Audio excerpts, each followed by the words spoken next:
Hej alle sammen. Der er nogle af jer, der har spurgt et lille haul efter min konfirmation, så her kommer det. En af de ting, jeg har fået, er så en her buket blomster af min farmor, hvor der hang nogle sommerfugle på, hvor vingerne var lavet ud af pinde. Så det var en virkelig fin gave.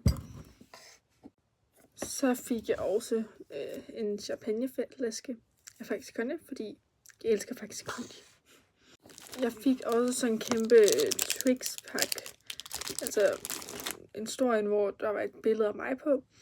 Og så en oplevelse sammen med min mor.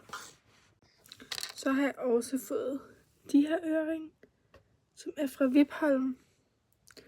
Og nu ser vi, jeg kan finde dem. De her øreringe, som er fra månesten af, som er virkelig flotte. Jeg har også fået en kæmpe stor boks med en masse skincare-produkter i, men den har jeg ikke her. Så har jeg også fået noget slik, som jeg enten har spist, eller så ligger den nede i min slikskuffe. Så har jeg også fået en videohilsen og en AGF autograf på en bøllehat fra Gift Links af. Og en trøje, som hænger på en væg. Den her trøje, som er virkelig flot. Med, jeg tror næsten alle spilleres autograf. Jeg ved ikke helt, om det er alles. Ja.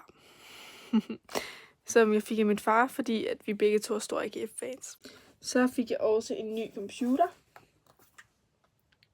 Nu vender jeg den forkert.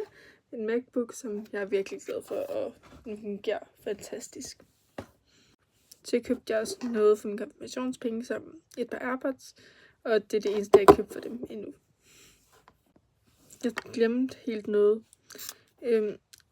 Et lille armbånd, som er et kors, og som er et, nu skal jeg huske at sige det rigtigt, en margueritblomst fra Lund Copenhagen, som er virkelig flot. Jeg har en ring, som næsten matcher til. Så ja, men det var den her video, og spørg bare til, hvis der er andet, I vil vide.